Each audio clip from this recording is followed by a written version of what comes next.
me on airplane mode.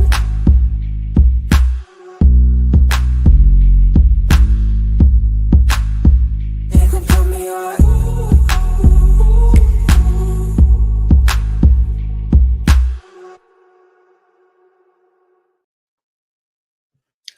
Ladies and gentlemen, welcome to one of the coolest intros in podcast entertainment land, baby. It is the Tuesday Night Flight, brought to you by the Sideline Junkies Podcast Network. There are three guys in this room talking to you today to talk sports. It is the gentleman Jack, it is the big guy KG, and I am the Midnight Rider. And we're going to hit you with some bullet points to start the show. Then we're going to get into what we call the trio, three college basketball games that kind of caught our eye. And then after that, we have some other stuff to get into, and then we're going to close the show out. But with that being said, gentlemen, first and foremost, as always, and how we always do this, how you guys feeling? I'm good, doing well. Thank you. Feeling pretty good. All right, I'll take care of this off the break. Ladies and gentlemen, tomorrow morning when you get up, the audio version of this will be available in all your places that you can get podcasts, Spotify. I don't think it's Odyssey anymore. So it's Spotify, Podbean, iHeart. Those are the places that you can get this, and anywhere else you get your podcast information from. Also, don't forget to click like and subscribe on YouTube. I don't know if Meatloaf wants to say it or not, but please click like and subscribe on YouTube. And then I'm coming. Hold on. Let me get you Subscribe right. and like with YouTube. Subscribe and like with YouTube. Subscribe and like with YouTube. Subscribe do you and want to take this, or do you want me to hit the open and get us going off the bat? Well, you go ahead and take it, because I'm gonna go ahead and let you bring the ball up court. Set the offense up, set the table, and let's go. All right, we had some topics last week that we wanted to hit. Just kind of some notes and some updates. The first update we have, and this, I haven't gotten all the information, so this is why this is an update, and it should be like a alleged update. There is some information out there on several outlets that the Sharon Moore case may be getting dismissed. They have found some improprieties in the way information was gathered. Police not having the proper search warrants. Also, they think that some of the actions, the domestic violence, and the stalking stuff was added to sensationalize the case to grant them a bigger payout. So we're going to say all this is alleged because we're still trying to corroborate all the information we've gathered. But that's the update, the most recent update we have on that. If you guys want to jump in, go ahead. If not, I'll go to the next one. All right. Thanks for the information. Yeah, I wasn't sure. I heard a little bit about it might get thrown out, but yeah, thanks. That was good. All right, next up, we're going to go to an incident that happened about a week ago, maybe 2 weeks ago. Mick Cronin kicks his player out of the game a couple of weeks ago. The kid makes a hard foul. Cronin goes crazy, loses it. Basically ejects the kid himself from the ball game. After that, he gets into a nice situation or altercation with one of the reporters. Following that, according to my inside source, Jack Carr, they lost the next 2 ball games by 20, and then they end up having to make a miracle comeback against USC. So what I wonder about this Mick Cronin situation is he teetering on the line of losing his team, or did he do something that he should have done in getting this kid in line? I'll let you guys talk about it, or you figure it out. I think the heat was definitely on Cronin's neck. I'm not saying from the university. I'm saying probably from a personal standpoint for him. You know, coaches are winners, man. Coaches don't like, and they got smoked the previous night by Michigan. Then Michigan State, when this foul happened, Michigan State was up 27. So I see what coach is saying. I mean, it was a flagrant foul late in the game. I mean, coach was upset and told the boy, you could have hurt someone. You know, I don't know. Kids are taught to play 120%, and then this guy's saying because it was a blowout. So it's a two-edged sword, if you ask me. But UCLA has been having an up and down season. They're on the bubble right now. They got UCLA tonight, 11 o'clock. Y'all want to watch some late ball? It should be a good game. Both of them are on the bubble, and they both play each other last game of the season as well, USC and UCLA. So what Cronin did, I don't have a problem. And then the media does what the media does. They blew this into a lot. It's like when the former Maryland coach returned to play Georgetown. All them Maryland fans got on his case. They asked Coach, did that bother you? He's like, man, if they ain't got nothing better to do on that Saturday afternoon, come look at my ugly head, then I don't know. So, coaches can be cool, but when things get kind of hot like they've been at UCLA, I can see him losing his cool. He simply apologized to the university and to the young man, Steven Jamerson, who has a cool last name, Jamerson. KG, what'd you think? I don't think Coach was wrong in this. Let me just be honest. I'm from the school of old school. I'm from the school of hard knocks. This is what you do. This is how you talk to your players. If you're wrong, you got to be held accountable for it because you were wrong. So if you were wrong, all right, boom. Hey, go sit down. Go have a seat. I mean, it's not like he asked the kid, do people are going to look at you like you're the village idiot. Do you want people to look at you like you're the village idiot? Huh? Are you the village idiot? He held him accountable for a hard foul that shouldn't have came. How is that a problem? But we're in an era now where, number one, everything has to happen overnight. Nothing can be cultivated. Nothing can grow. It has to happen overnight. It's got to be microwave. Number two, you can't talk to these players with any type of inflection in your voice. If you do, they're going to transfer out because he don't like me. He always screaming at me. He always yelling at me. No, he's trying to get the best out of you. Not only do these old school coaches want the best player on the floor, they want you to be men. They want you to be women. They want you to be upstanding citizens. So I have no problem with this for holding his player accountable. And anybody in the media that has a problem with it, you couldn't have made it under John Chaney. You couldn't have made it under John Thompson. You damn sure wouldn't have made it under Tubby Smith, nor Mike Krzyzewski. That's just my thoughts. I don't understand why people have such a beef with coaching. That's what he's hired for. He's paid to coach. Let him coach. I think there's a better way to communicate with your players. I get what you're saying. But I don't know. I thought he showed the kid up a little too much in that situation. Because he did it like from half court to the kid got off the court. And maybe I'm wrong, but I felt like it was more of a show up than a show and a teaching moment. And that's all. That's how I saw it. Well, can I just to circle back real quick? Let me ask you a question. Shoot away. So it was an instance where Phil Simms playing under Bill Parcells, and Phil Simms did something. He was coming off the field. Phil Simms said he was going, and Parcells stepped across the white line and told him, "Shut up! I don't want to hear your mouth. Go sit down.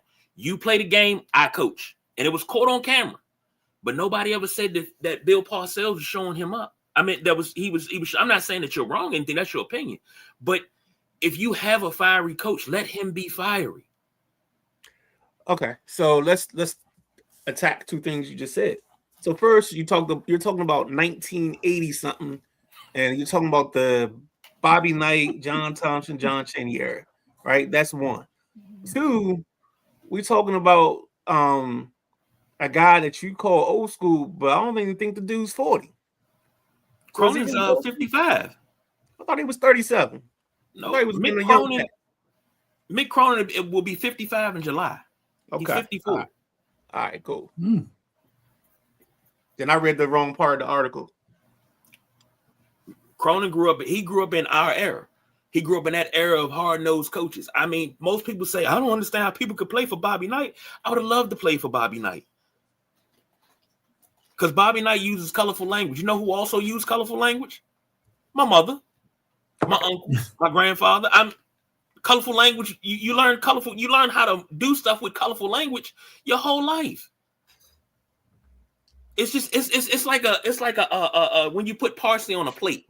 It's just an accent piece sometimes. It don't mean nothing. It ain't no hurt behind it. It's just an accent piece. My wife uses colorful language. Oh yeah, she definitely do. I bet she do. Oh yeah, baby. It's an accent piece. Woo. That's parsley on parsley right there, baby. You don't see. That's the thing. We were taught to have tough skin against that because guess what? As a young person, if you got an older coach talking to you like that, I'm gonna tell you something. I told my kids this: the world is gonna tell you worse things than I ever do, and I'm gonna bully you. I'm gonna push you around. I'm gonna say things to you, but the world is gonna do you worse. This world is unforgiving. You're not gonna be coddled out here in the streets. When you outside of the confines of UCLA, that kid's not gonna be coddled. Nobody's gonna be like, "Oh man, I'm sorry, I hurt your feelings. Come here, buddy." It's not like that. The world doesn't work like that. I got you, man. So if you got a problem, not you, but if you got a problem with a coach talking to you that way, obviously it's not getting through to you what he's trying to get you to do. He done put his foot in your backside. If a coach had to put his foot in your back pocket and he has to keep constantly doing, he's going to yell at you. He's going to constantly yell at you until it gets through your skull. Okay. This is coming from somebody that was very, very hard-headed as a child. Yeah, I can see that. My grandmother, she used some colorful. If my grandmother used colorful language, you know you fucked up. So yeah, if I made her cuss, yeah, I know I messed up, but it got me in gear. I didn't think she loved me any less. I thought she loved me more because she could have just let me keep making the same mistake without saying anything. Bingo. Absolutely. Bingo. Now that's what I tell kids when I'm coaching. I'm like, if I'm in your ass or I'm yelling at you, you worry when I stop getting in your ass. Because if you don't care, I don't care. You know what I'm saying? That's what coaches used to tell me, and that's what I've gone forward with. But I can see your side of seeing things, Midnight Rider. I mean, yeah, he did ride dude from half court all the way to the end of the bench, into the tunnel. Yeah, that's the only part that I didn't. The part of the action itself, I'm cool with. It's just the way the plan was carried out is what I struggled with. The kid was trying to sit on the bench, and coach missed him the first time, so that looked really bad, like he was throwing. And then he caught him the second time and led him to the pass. So yeah, everything didn't look great, but as far as ejecting him, I had a problem. Maybe it's the way he did it, the way you're stating. I agree. And Midnight Rider, I'm not saying that your stance is wrong in any way. I'm not saying that you are wrong. I'm not saying that you out of pocket or anything of the sort, because that's your opinion and I respect your opinion. I'm just giving the counterpoint of how I saw it. No, that's cool. That's what we do here. Amen. Hey, last thing, and this just came across my timeline on Bleacher Report today. I guess there's labor unrest with the NFL referee association. I guess there's a deal that needs to get done. There's some conversations being had about changing the way we do things if we can't get the agreement done. So this is something we're gonna keep our eyes on. I look to have an update for you guys hopefully on Thursday for the throwdown. And if not Thursday, then by Sunday morning. So just something you want to keep your eyes on. Go ahead, anybody, if you want to jump in. I pray that we do not go back to the replacement refs. Please don't let us go back to replacement refs. Whatever the referees need, give it to them. I don't want to go back to replacement refs. I don't. That's just all I got to say. So whatever it is, please fix it. Let's say it like this. We're too early in there to be worried about strikes. So let's just I think we're in a negotiation process. So that's why we're here right now. Not anything else.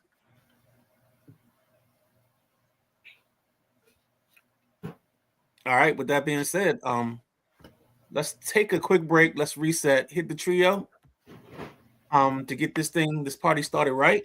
Get some college basketball in your lives.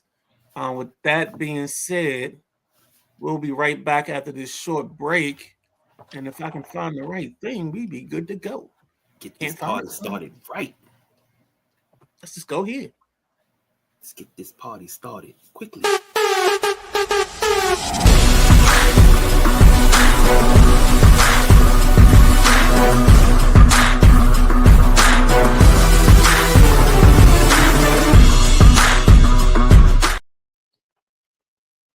Ladies and gentlemen, welcome back to Tuesday Night Flight, starring the Gentleman Jack, the big guy KG, and myself, the Midnight Rider, taking you through the sports world on this Tuesday night.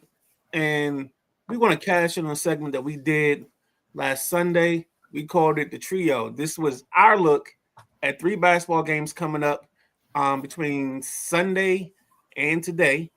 So let's get started with the first game that was on the slate, and that was Michigan State versus the Ohio State. Michigan State 66, the Ohio State 60. Michigan State is ranked 13 at the time of this ball game. Guys, what did you guys see? What stood out to you? Talk to me. And if somebody want to get stats too, somebody read the stats for us. I got your stats. Go ahead. For the Ohio State, you got to put that in there. Bruce Thornton gave you 32, and that's pretty much all your scoring output was Bruce Thornton. He was 12 of 22 from the floor, 2 of 8 from three-point lane. Christoph Tilley gave you 10. You got 5 from Chapman. Puff Johnson gave you 2. Colin White gave you 3. Nothing. I mean, they relied on one man to try to get it going. Michigan State. Michigan State had a little bit more balanced effort. Jordan Scott gave you 12. Carson Cooper gave you 20. Jeremy Fierce Jr. gave you 11. 9 from Jackson Kohler and 5 from Cohen Carr. That's your starting 5. Before I even say anything, I'll toss it over to you guys. Kohler is it's amazing, but this is always how we talk about types. Kohler is the prototypical Michigan State big man. He can shoot it.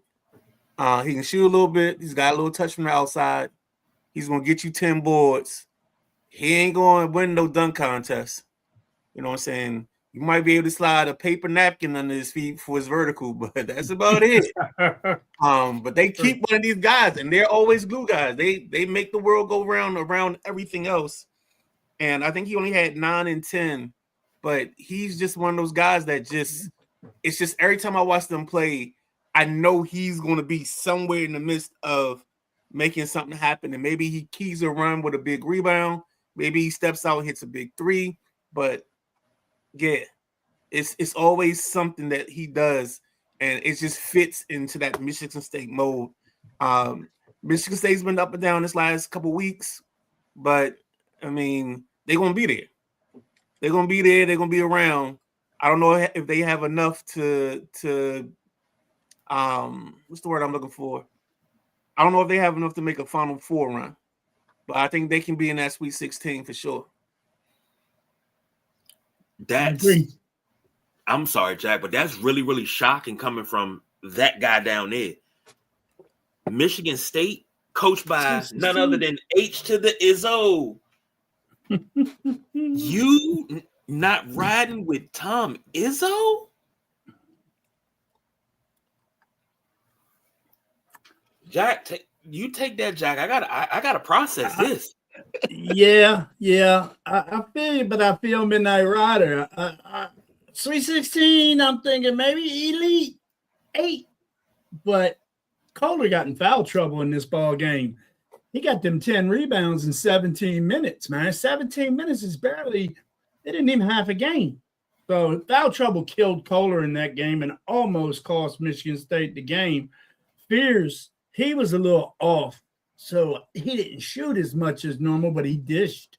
He had 9, 10 assists. What do you have? 8 assists. 8 assists. Fierce, 2 for 7. That's not him. So I think he reeled it in and became a distributor and helped feed these guys. Carson Cooper He played a lot and had 20 points. So there's a lot of guys on the Michigan. Ohio State, that's the guy. That's the guy that leads them mostly all the time is Thornton. He's not a 32-point guy. He's more like an 18, I believe. But he had to do what he had to do against this Michigan State team, and they came up short. I don't think Ohio State's doing nothing special. They play hard, but their record's going to put them in the NIT, I'm pretty sure.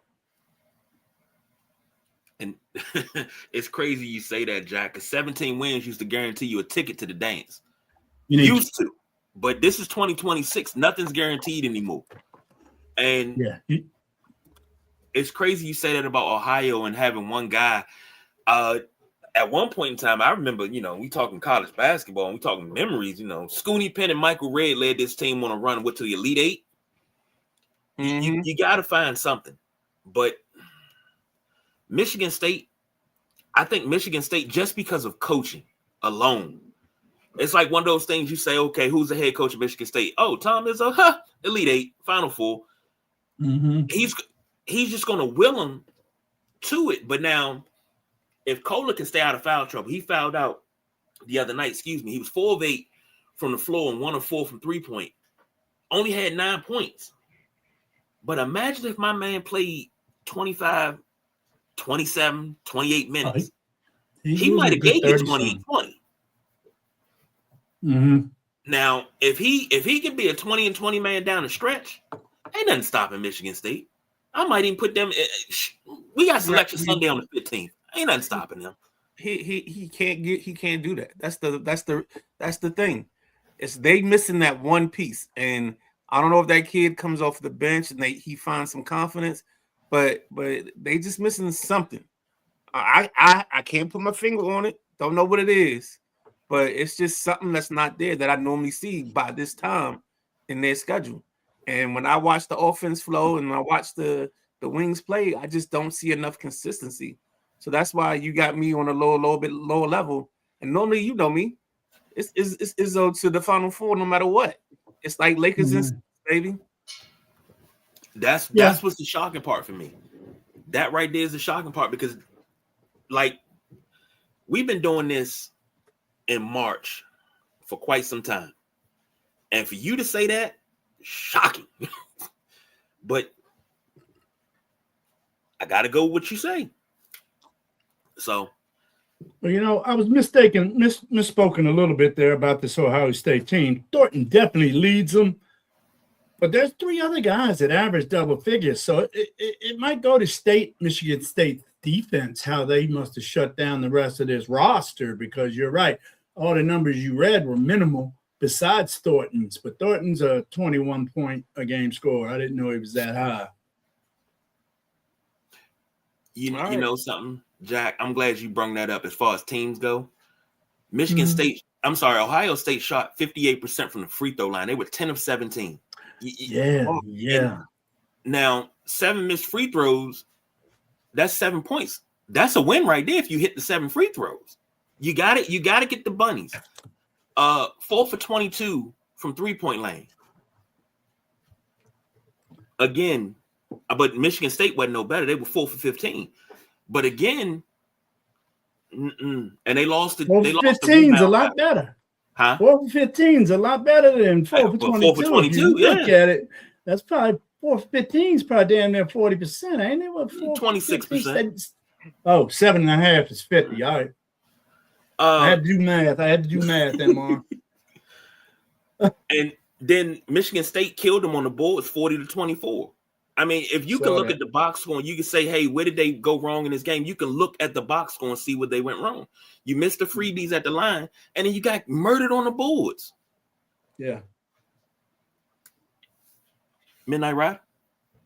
Let's go ahead and hop on that bus. Well, let's hop on the flight because I don't want to take no bus. Let's go down to, I think it's either Chapel Hill or Louisville. You just played in Louisville. Is that where it was? UNC 77, ranked number 18 in the country versus number 24 Louisville with 74. This was actually a pretty nice ball game on a day. I kind of enjoyed it. Louisville had a lead. Louisville had a lead for a little while. Yeah. Yeah, then Carolina had a little comeback, little run. A little Mm-hmm. Carolina run 10-0, baby. It was a good Go run. ahead, KG. Give me No, them this stats. is your team. You want to go first? Or you want to go last? I go last. 'Cause I want to Okay. hear the stats.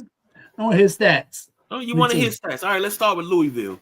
Ryan Got me. Conwell gave you 23 points on 7 and 19 shooting. Michael Brown Jr. gave you 24 on 9 of 25 shooting, but he was 6 of 14 from behind the 3-point arc. 14 from Javon Hadley. Then you got 3 from Frew. Roos gave you 4. Woolley gave you 4. And that was pretty much the extent of the scoring. For UNC, Seth Trimble. I got a question about him later on down the line once we get through. That's not a relation. I don't know if he's related. No to the other one. relation. Okay. No relation. I Google. Okay. I'm glad Google's free, ladies and gentlemen. He's got, I want to say he's got professional sports family. I forget what it was and who it was, but he's got uncles. Okay. And Seth Trimble gave you 30, 11 of 16 from the floor, 7 of 11 from the free throw line. Henri Visar gave you 12. Bogovich gave you 12. 7 from Derek Dixon, 4 from Zayden High. But Trimble carried him. As far as team stats go, Louisville, to be this close, again, looking at the stats, you wouldn't think it's this close. Louisville shot 38% from the floor compared to 53% by UNC. Both teams shot around 36% from the 3-point arc. This game would have been further out of hand if they hit the freebies. North Carolina was 9 of 19, 47% from the free throw line. Terrible. I know. Louisville was 8 of 11, 72%. And they out-rebounded UNC 37-25. KG, look at points in the paint. Look at that stat, baby. Ooh. That's where I think Carolina got him. You know what I'm saying? 40-24 Carolina. That's a good call, Jack. Good call. Man, because, I saw the percentage. I saw NC pour at the foul line, tried to give it back to him. But it seemed like Louisville did everything they could not to win this game. That's how it happens. Louisville, true. Now, Louisville dominated on the offensive boards, yet they, didn't do nothing with it and got outscored in the paint. If you're dominating on the offensive boards, you should be scoring a lot in the paint. Because what is that? A putback. Mm-hmm. But these people nowadays kicking it out all the time. Feel me? You feel me? I'm with you. That's exactly what I was getting ready to say. It's everything. It's not a putback. It's kick it back outside and take a contested 3. Please, let me stop. My grass is brown. They're up at the rim. They're at the rim like this, and they kick it out. It's like you just gave up 2 for an attempt of 3. Okay, Midnight Riley, he likes that too, don't you? You a kick out guy. I don't know what that means, sir. When you go to the hole for a layup, but you kick it out to the tray. Oh, for sure. I'm not kicking out to the tray though. I'm dropping that. I'm dropping that bunny off to the big, and letting the big fella get his.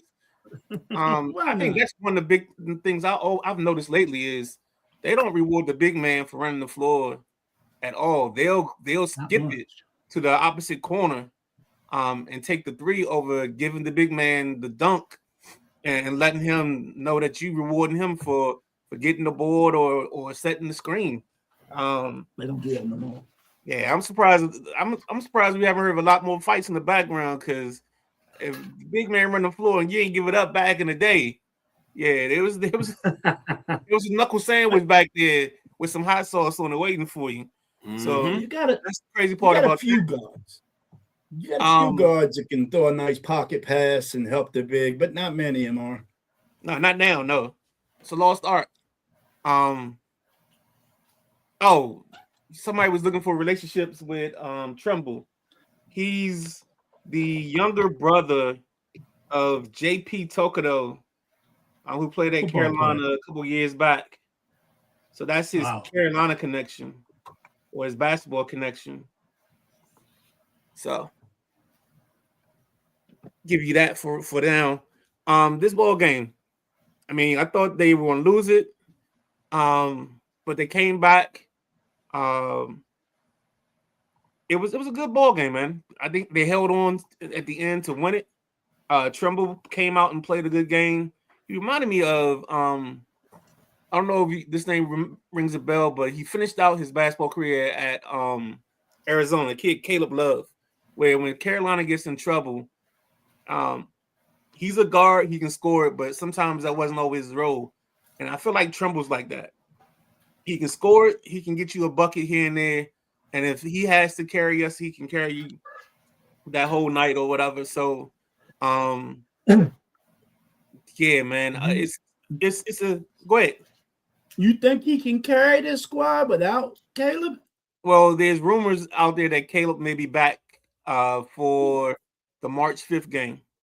Yeah, it's his non-shooting hand. He wants to come back right now, but Yeah, they're I think not they're holding letting him him. out for Duke. Yeah. So And, that's come back. what's So the other- I think they can hold the fort till then. I think they're high enough that they still get in the tourney. So, Yeah. oh man, I Yeah. missed the comments. What's the other guy that's hurt in Carolina? There's two. Isn't there two guys out? I only remember Wilson because he's the most significant one. Somebody was chiming me. You double go to the check. comments, I'll find it. All right. Real quick. This goes back to our earlier conversation. Do y'all think Sharon Moore will coach again? I think depending on how this case plays out, he has a chance. I mean, if we got Bobby Petrino coaching back at Arkansas, I think anything's possible. So that's how I'll see that. And then I'm guessing this is Mama Sweeney. She says that she loves the hat jack. Thanks, Donna. And then let's get back on to the Trio Road. And this one is a nice, interesting ball game. We got Houston 56, ranked number 5 in the country, against Kansas with 69, ranked number 14. I guess the biggest mystery of this ball game is will Peterson play and for how long? But before I go into that, I'm kicking over to KG and get some stats. Oh yeah, I know, right? That's amazing. Keep going. That's on me. It was a wonderful conversation there, but No, I like when you said the part that you said when you was talking about the thing. Yeah. yep. Oh, he always telling us about that thing, man. You gotta put that thing away. This was an upset. Number 5 was upset by number 14. And I call it, most people wouldn't see it as an upset, but I mean, if you rank higher, you expected to win this, but no scoring. That one person in double figures for Houston. And that was Kingston Flemings, who had 16, 6 of 18 shooting. Chris Senat had 9. Uzan had 7. Tugler had 4. You know, nothing. For Kansas, Bryson Tiller had 11. Trey White had 23. Darren Peterson, that's the kid that everybody clamoring over to be number 1, right? Yes, sir. Yeah, that's a lot. That's the most minutes he's played in some time. He's always got a cramp or something going on with him that he's not finishing games or even dressing sometime. So I don't know what Peterson's problem is. Is he already doing load management? Well, I'm gonna say this, and let me be the devil's advocate here. Not knowing, it could be something deeper. It could be something deeper somewhere along the line, and they're just not saying, because this is a kid that keep checking himself out of games, right? Yeah. Yeah. I would keep a eye on it medically, because not knowing what it is, it could be something, you know, medical that he's checking out. I'm speculating. That's alleged. That's not anything, but it's just pattern. You always want to watch for something deeper. But I know that it's making the rounds of him not playing. He played 30 minutes, 14 points, 5 of 14 shooting, 2 of 7 from 3. Melvin Council had 11. But Kansas Kansas didn't really do much. They just, I guess, they just played a normal game. Houston was shot 31% from the floor. Kansas shot 44%. They also shot 41%. Bless you, 41% from three, and then Houston shot 20% from three, but they hit all their free throws, 9 for 9. Kansas was 18 to 20. That's why Kansas won this game, because you got 20 free throws. They were 90%.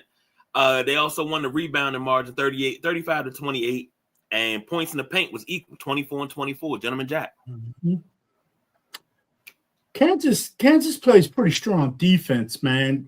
This high flying Houston team, they're a 70+ points a game team. So Kansas plays strong defense. And if you look a little deeper on that Cougars bench, you're going to see someone in there that we seen their father grow up loving basketball and rapping. You got Mercy Miller plays for Houston. If everybody knows Master P, that's one of his youngins. And I tell you, I watched this game, and they were all talking about him a lot. He really helped Houston off the bench close some gaps periodically. He only played 18 minutes, but he managed to give you 9 points and 5 rebounds. So that young man's coming up pretty well. I'm not sure what year he's in, but I just clicked it. Sophomore. So he might be something to watch coming up through the NCAA things.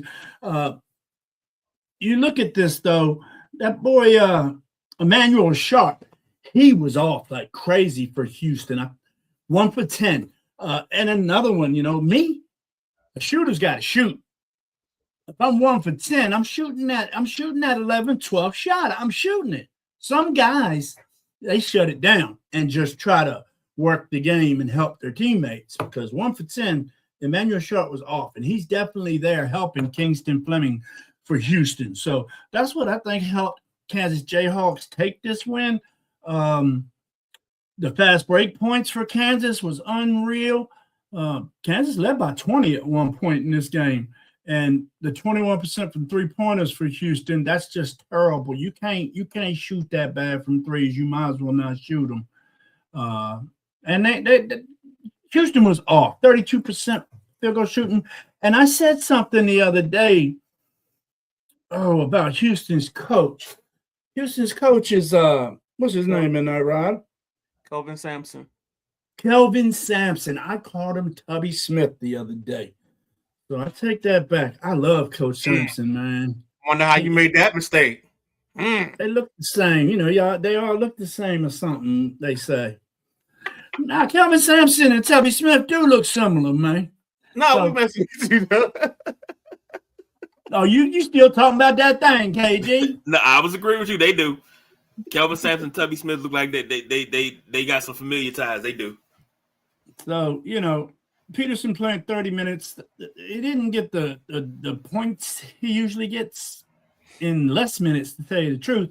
So you got to see what this Kansas team's going to be like, because their record is the same with Peterson and without him.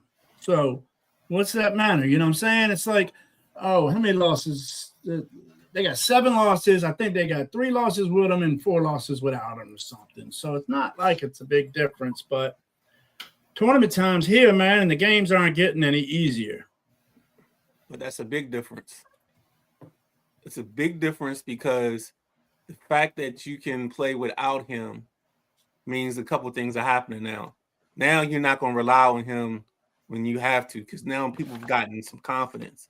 You've actually made your team a little bit better because he hasn't played as much as you probably would have wanted him to. And I think I can't call this an upset because I think this was at the Fog. I think this was in Kansas. If you go into Kansas, I'm sorry. I think that there are certain places where the home court matters, and Kansas is one of them. It's worth a few points, and I think that helped them in this ball game as well. But the kid we should be talking about as we get closer to June and July, outside of Peterson, is this kid Fleming. He's shown well. I think he's like a 6'3", 6'4" combo guard. He's one of the lightning rods for Houston. So there's a person that we get to talk about sooner or later from a pro standpoint, but we can't jump ahead of ourselves too far, even though I brought the topic up. because he's going to be the guy that's going to help them come late March, early April, that maybe have them singing about one shining moment, or at least thinking about one shining moment. Well, that cat Emmanuel Sharp, he's a senior now. He was there through all the, the turmoil and the disappointment in the tournament last year. So I really expect him and Kingston to keep this team up and continue to win, man. Sharp he's like the quarterback of this team. And he's been there with Coach for the whole ride. So look out for Emmanuel Sharp as well. All right. I love Midnight Rider, how you said Kansas is a hard place to play. And when you hear Rock Chalk Jayhawk, it does something to you when you're in that arena. Just like when you in Tennessee and you hear Rocky Top, it does something to you. It kind of rattles your bones if you're an opposing player. But if you're at home, it gives you like this special energy boost, like something you would see out of a video game. Like if you playing Madden, it activates your X factor, and you just unstoppable. You good? Yeah, I'm all right. Thank you, good. Certain places, bad memories, man. Bad memories. Yeah, you said Rocky Top. I can't stand Rocky Top, dude. Went to a Maryland Tennessee game one time down there in Tennessee, and that's all I heard. And then we went to the Peach Bowl. Ooh, I can't remember, 05 maybe. Peach Bowl in Atlanta, and Maryland beat Tennessee. And I think Tennessee only scored 2 field goals, if that. So we only got to hear Rocky Top a little bit. Can't stand that. Anthony reaches out, says, yo. Where's he at? Says, nah. I think he's talking about the comparison. He says, Samson is Lumbee. Don't even know what that is. Looks more like Native American. Okay. All right. And then he said, Tubby just light-skinned. Okay. Tubby just red bone, huh? Gotcha. All right. I didn't know we were crossing off ethnicity on the bingo card today, but I'm glad we got that in there. They look the same. Let's see. With that being said, let's take another break and then jump in to what we normally do on this evening around this time is the college basketball top 10. I promise not to say that again. Every week you go. Yeah, at least I'm consistent, right? Consistently consistent, right. as some people say. That's how we roll. All right, here we go. Real quick break, and we'll be right back.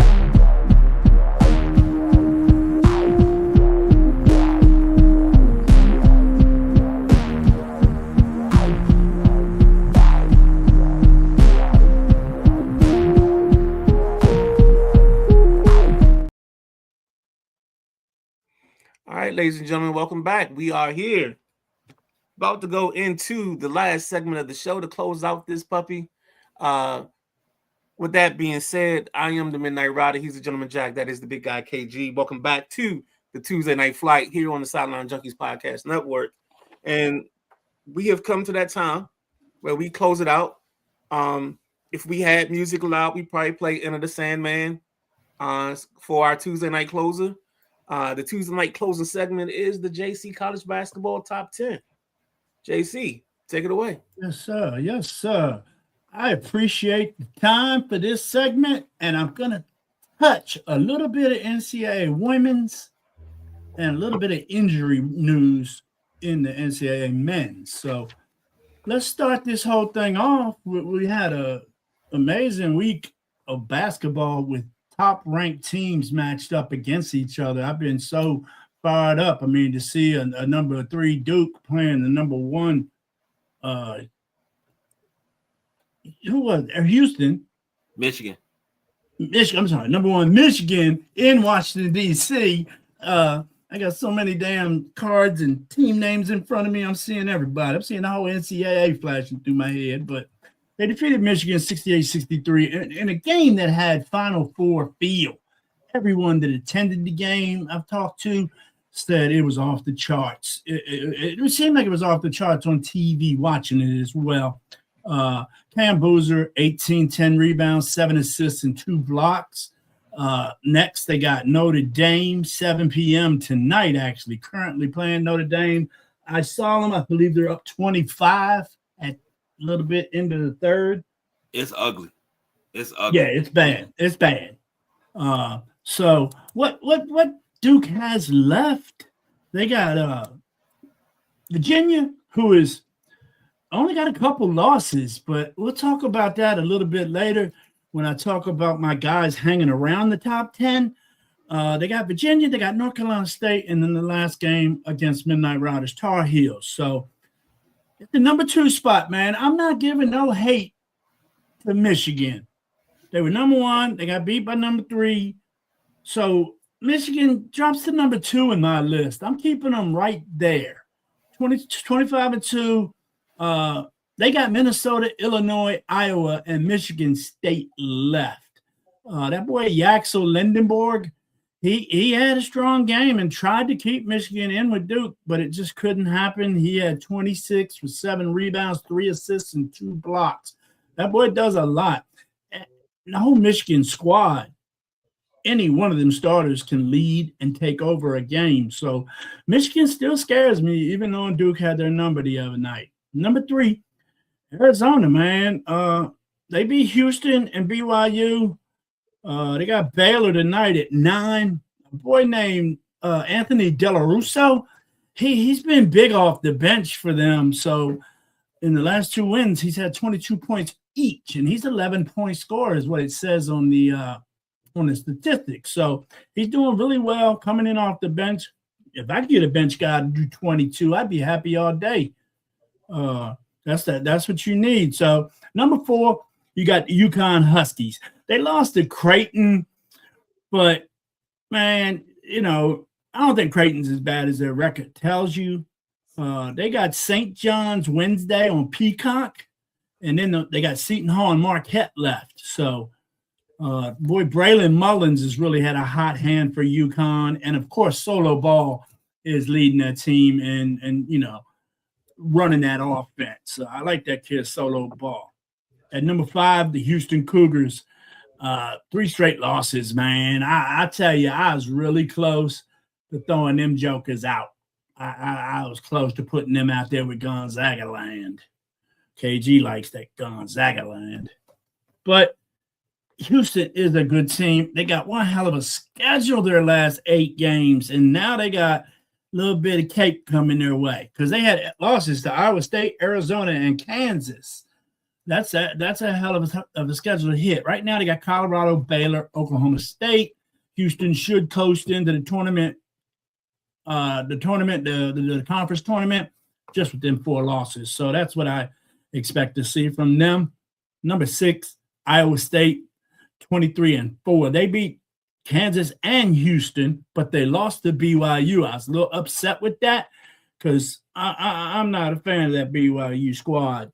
Iowa State has Utah, Texas Tech, Arizona State. And the boy Josh Jefferson has been hot for Iowa State. I don't see him having too much trouble. I mean, the Arizona game is going to be tough. The Texas Tech game is going to be a little I think Texas Tech is going to flutter a little bit, and I'll explain to you guys a little bit later why I think they're going to flutter. Number 7, Purdue. I love watching this team play. They come in with a 22-5 record. They lost to Michigan, but they beat Indiana. They beat Indiana bad. Next, they got Michigan State Thursday on Peacock. The rest of the season is Ohio State, Northwestern, and Wisconsin. So if they can get by Michigan State, they can maintain a top 10 status headed into tournaments. Trey Kaufman-Renn is the guy leading the show for Purdue. So they run some solid basketball, a lot of in the paint. I love watching them play. Number 8, them Florida Gators. I don't know what it is people don't see in this team. I guess it's early losses against teams that aren't that strong because they had some early losses that I didn't think they should have lost. They beat South Carolina and Ole Miss, no problem. Up next Wednesday at Texas at 7 p.m. Thomas Hall, 18 points, is doing really, really good for Florida. And they got 5 guys that can be double-figure. They are double-figure averages, so anybody can go off and score on this Florida team. Florida's a big shot-blocking team, too. The defense from Florida is outstanding. So I look to see them possibly move up or stay in this top 10. I think they're where they're going to be this year because there's just not much left on the schedule. Number 9, the Michigan State Spartans. A lot of people got these guys more closer to 15, 14, stuff like that in their polls that I've seen. I just like them there. I agree with Midnight Rider, but I take them a little further than a Sweet 16. I take them to an Elite 8, MR. That's what I think. Thursday, they got Purdue. Then they got Indiana, Rutgers, and Michigan to finish the year. As we said earlier, Jeremy Fears, he quarterbacks his squad, and I like him. So I got a little bit for you here, KG. Do you know who number 10 might be on my list? I know who it should be, but as far as who it is, I think it's Virginia. Oh, we'll talk about them Cavaliers here shortly.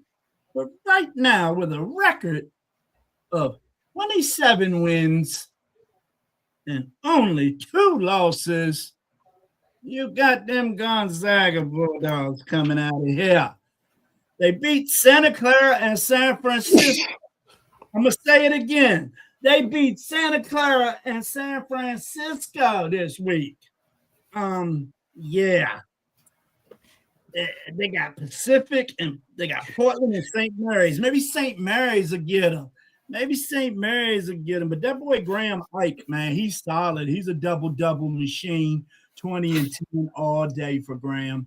I couldn't not put Gonzaga in this week, KG, as bad as I didn't want to. And I know Midnight Rider thought I wasn't going to, but and where I'm going to lead to is my next 4.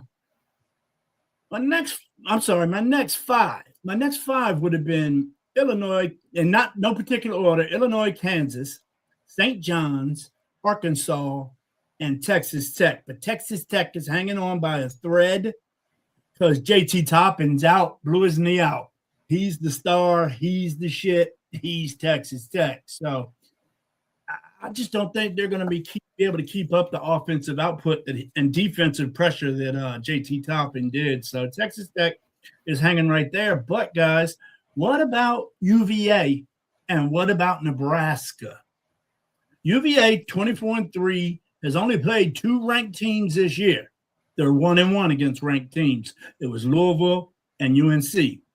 They got a lot of close games to UVA, and they've been on the winning end of these close games. So I just don't see them being able to compete with the top teams in the league. And then Nebraska, 23-4, they played 5 ranked teams, but they got a 2-3 record against ranked teams. They got Maryland, USC, UCLA, and Iowa left. So I don't know what to say about Nebraska and UVA. I mean, they both got pretty great records, but then again, so does Miami OH, and so does St. Louis.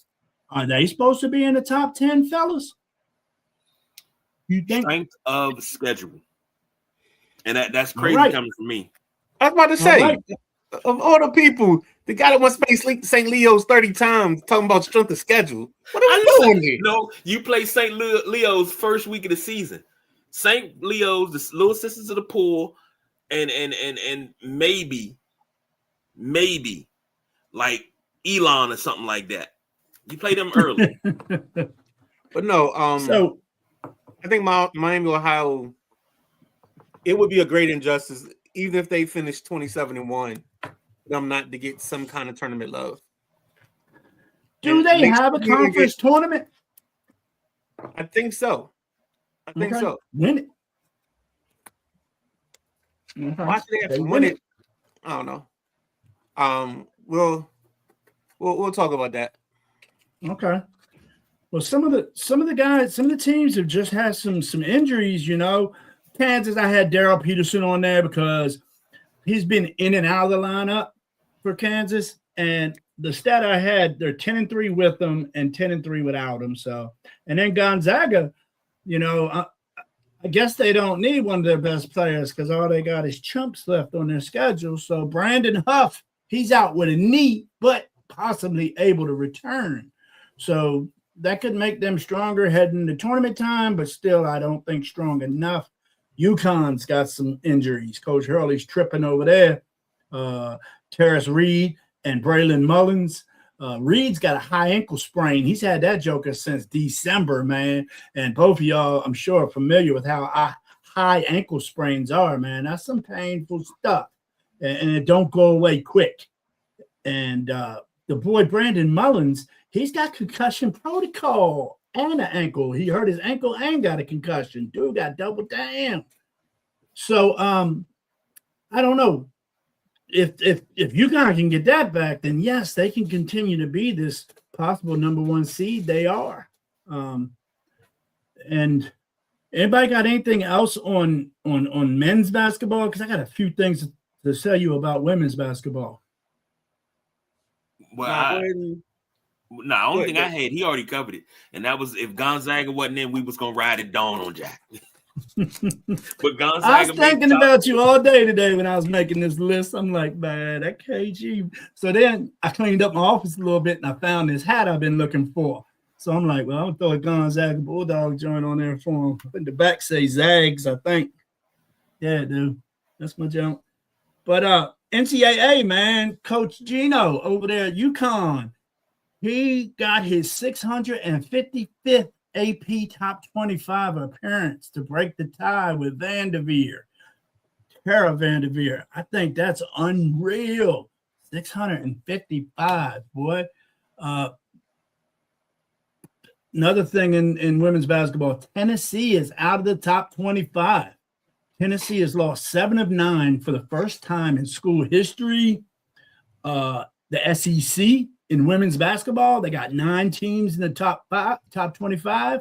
So the SEC is really heavy.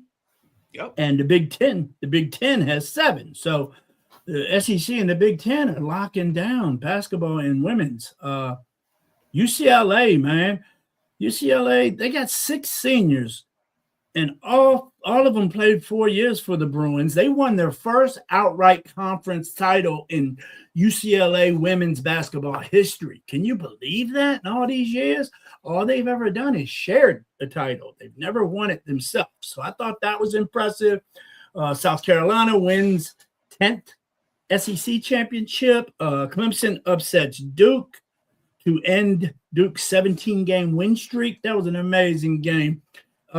With the gentleman in the PGA Tour, I forgot his name, but he was a Clemson guy that won the tournament this weekend. I'm pretty sure he hung on and won, but got a lot of Clemson family, so the texts were going around, and then I told him, don't forget about the hardwood. These women are getting ready to upset. It took, I think there were 7 points in 20 seconds. Each team kept hitting and timeout, hitting timeout. It was a great finish. So that's what I've seen. And then some games that were hot in women's was that Oklahoma versus Tennessee game. Midnight Rider, I think even though Tennessee's lost 7 out of 9, Oklahoma beat them 100-93. That's a lot of scoring in a women's game. Yep. So that was just some things. Say again. So no, that's a whole lot of scoring. It sure is. So that's what I've seen in some women's basketball notes and tidbits. I thought, and UConn now is currently on a 45-game win streak. Everybody's familiar with UConn always having win streaks. I mean, I want to say, don't they got one over 100 games, Midnight Rider or KG? I know at least 77 or 70 something. I don't know if they made made it it to 108. Let me double check. All right. Wow. Yeah, I knew. While you're doing that, it's funny you brought those teams up because I think it was Sunday. You was watching it. I was watching the game and Right. they pulled up this graphic, and basically the graphic shows like they basically put the women's side in tiers. So it's UConn, UCLA, and South Carolina. They're the 3 that are like kind of at the top of the wall doing what it do. And then there's Texas, Vanderbilt, LSU, and Oklahoma all fighting to be next, trying to figure out who's going to be that 4th seed to get those top 4 number ones. So the way they had it was like they were rope climbing, and UConn, UCLA, and South Carolina were at the top, and then they had like a ring lower. They had the next group of teams I just said. What was it? Texas, Vanderbilt, LSU, and Oklahoma. Now, don't forget, this is rivalry week. I don't know why I can't say that word fast. Rivalry week. So we got some games coming up. I think it's Vanderbilt, Tennessee. I think it's Carolina, Duke on the ladies' side, and next week is the men's side. So next week, yeah, men's is next week. Women's is this ladies week. This week. Mm-hmm. So ESPN has, I think it's a Sunday triple-header encompassing all those games or encompassing those games. So it's something to check out. Would you say UCLA and USC's tonight on the men's side? Yes. Okay. Yes, and then they go again in a week and a half or so for the last game of the season as well. So that could have a lot of meaning, that last game, USC, UCLA, to which one goes. I don't think both are going to go, but one might. I don't know, man. If I'm a GM and I got like the first pick out of the lottery, which is what, 15 or 16, I might call Gil. Say, put your son on the phone. That boy can score. It's so sad that he lost that first part of the year because of that accident. Because he didn't really get to work on his body. He didn't really get to work as much. But I think he scored 20 the other night when I was watching him. He scores it. It ain't, and it's not a forced 20. It ain't a 20 where he got a volume shoot. He can score 20 just to score 20. So I'd be curious on that. Guys, don't forget, coming up this weekend, starting I think Thursday, we got the Combine coming up. Must see TV. And I'm gonna give one of Jack's boys some love because I think him in a pro setup could be interesting. That's Cade Klubnik. I think Cade Klubnik in the right system, so he would want to go. He'd be one of those guys that he want to go to Minnesota, LA with the Rams. You want to get in that McVay tree. Get nestled up because that's how people get saved, man. You want him to go to Minnesota? You got 9 in Minnesota. What are you talking about? I'm talking about that type of setup. I'm not talking about exactly Minnesota. Exactly Minnesota. I apologize. He need to go wherever Jameis is. That's who we need to learn from. Nah. Keep He's J-Mo sending him over there with Tyrod. Well, you know he's gonna play. You know he's gonna play. You know he's gonna play if you're with Tyrod. And to answer you gentlemen's questions earlier, UConn holds the 2 longest win streaks in women's college basketball. 90 was the first one from 2008 to 2010. Mm-hmm. And the one that's number 1 is 111 game winning streak from November 2014 to March 2017. And they lost in the Final Four to Mississippi State 66-64 to end that win streak. 111 games. Wow. That is what? Winning. That's almost 3 seasons of undefeated basketball. Mm-hmm. So I remember. Actually, it's more than 3 seasons. Maybe a little bit over season. That's a lot. Comments before we roll out of here. Okay. Anthony said, what is your predictions for the representative for each conference, excluding conference champion? I don't know if we got time to get through that. Yeah. We'll get into that. Because, fellas, I want to, I think we pinned this earlier since we were talking about athletes' kids coming up. Guys we watch play, now their kids are coming through the thing. That was something I had pinned for the longest time. We got to have a segment about former players' kids coming through the NBA, college, and whatnot. Think so? Okay. All right, that'd be fun. Because there's a lot. There's a lot. Jay, White Chocolate got somebody. Peyton got somebody. There's a lot. Are we doing just basketball? We doing everything. I don't have a problem with everything. You keep saying stuff like this, and knowing we got a time constraint, KG. It's going to be basketball heavy, I would say. So yeah, let's just keep it basketball. All right. Because So there's we enough. gonna do that There's in a- enough. Believe me, I got a folder over there. We got trio top 10. I And like whatever trio. comes out of the combine next Tuesday. Yeah. Thursday Combine's going to be fun. we got general combine. I mean, I want to see if you got any thoughts on anybody. I forget who goes Thursday. I don't know if it's quarterbacks and backs or not. So we might miss a group. I haven't seen the schedule for that. Maddie And said then the Redhawks are 28-0, y'all. they're going to win out. Yeah. Yeah. The cruelest thing the world could do to them is make them lose in their conference championship on like a Yep. bus. Yep. No, hold on. Backtrack. You said the combine starts Thursday. Mm-hmm.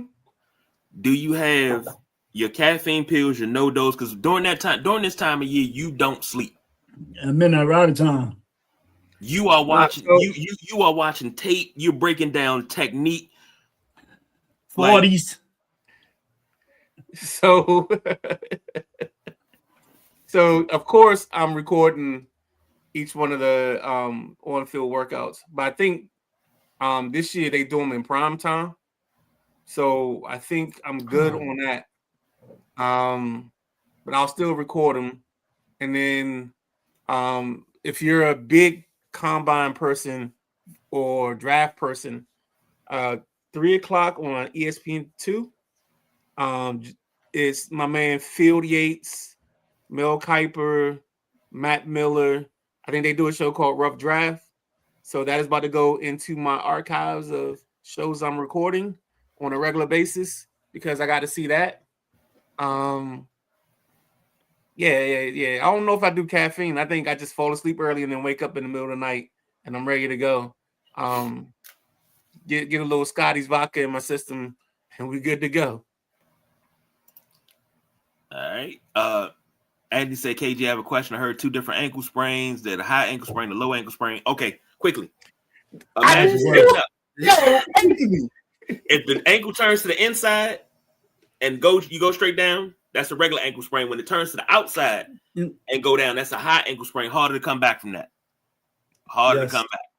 Hurts all the way up to damn your knee. Yeah, that's why it's called high. It hurts like hell. That's Your whole like shin is on fire. He said, how far is Gino behind Coach K, Coach Self, and Coach Cal? Well, they don't really thought mix that- them. They don't mix the coaches that often. I think they left him on the side because I think Vanderveer, the Stanford coach, is the person they celebrated him passing. They really don't celebrate him passing like Coach K and Self and those guys. I can't remember. I was thinking the same thing, though, Anthony, when we were talking about Gino's dominance. I was wondering myself, and I'm a Coach K fan, so I don't know the answer to that. Google. All right. And he says, I think Jack's boy at Baylor, Sawyer Robinson, would be a perfect McVay guy. I think he still got another year. I didn't know he was coming out. Yeah, that is what I think. I think he might stay. I thought I saw him on one of my lists for 2027. And if I saw it wrong, I apologize. But I know 2027 has like 15 quarterbacks listed, and I can go through that list on Sunday.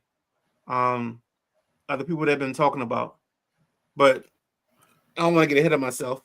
It's saying he's a 2026 draft prospect, 6'4", 221, considered a potential day 3, rounds 4 to 6 pick. Completed his career, they said. Yep. So that's not a bad, but here's the thing. I think anybody could be a McVay project because the first person I thought of, and he actually got drafted by them, was Stetson Bennett, the old Georgia quarterback.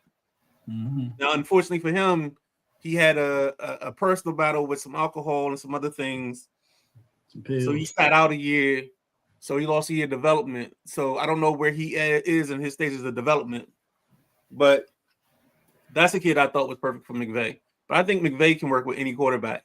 I actually think Anthony Richardson should do his damnedest to get to McVay and let him coach him, or go over to San Francisco and let Cal coach him.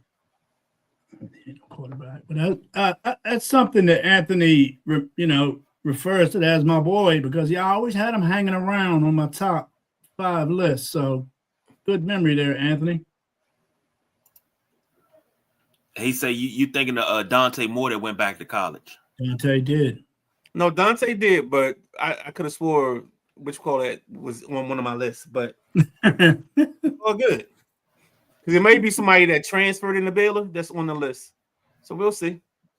And he said strength of schedule, who the hell did the Rayhawks play in that conference? Hey, they took on everybody that came. They undefeated. And what St. Louis got? 1 loss? St. Louis Billikens, 25-2. Okay. And I think Larry Hughes' son plays on that team. Really? I think so too. Wow. I think so too. Yeah, because Larry Hughes is at St. Louis. Lamar Odom was at Rhode Island. Yeah. Because Larry Hughes, my guys was Larry Hughes at St. Louis, Quentin Richardson at DePaul. I ain't gonna go to the rest of them. Of course, Josh Hart from Villanova was one of my guys, but we ain't gonna get into my guys. So let's go ahead and get into local kid. He went to Sidwell Friends, didn't he? Yeah. You know what? Of course he went to Sidwell Friends. They got a whole poster of him up there in the gym. Yep. All right, time to wrap this up, B. Final thoughts, Jack. What you got on in the passenger seat tomorrow? Woo-hoo! Got nothing but fire. Got the Mountaineer coaching legend Bill McGregor is going to join me. I tell you what, fellas, he called me today. I texted him last night, said, "You're up next." Bam, bam, here. And I'm sitting here doing some homework for the show. Ring, ring, Coach McGregor. I see. I'm like, oh, this is going to be interesting, because I'm serious. It's coaching royalty, in my opinion. Because I used to go to his football camp. So I answered it up, man, and he was all giddy and everything. Hey, Jack. And he was just double checking how it goes down and stuff. So, yeah, I'm excited to talk to Coach McGregor. I don't know, 55 minutes to an hour is going to be long enough, but we're going to have a blast. All right. Midnight Rider was on Nothing But Net tomorrow, 7:30. We actually go through the commissioner's tanking options, what the plan is and what the plan is supposed to be. And then we'll take a red marker and cross through all the stuff that is stupid. So you probably just see a screen of red ink by the time we're finished with it. I can't wait to hear Perry's opinion on his tanking and his word, because we talked about it the other night. We talked about it Sunday, I believe. But anyway, I look forward to hearing Perry's opinion on this. I've already heard Midnight Riders. That's a great show, man. I really enjoyed Nothing But Net, honestly. All right, Nothing But Net tomorrow night, 7:30. In the passenger seat tomorrow night at 8, right here in the place to be, the Sideline Junkies Podcast Network. You can see it on Facebook Live, YouTube Live, and X Live. So, gentlemen, wonderful show. Let's go ahead and go home. So, for the gentleman Jack, the Midnight Rider, I'm the big guy KG. We don't do no overtime, y'all. See y'all on Thursday. We are out of here.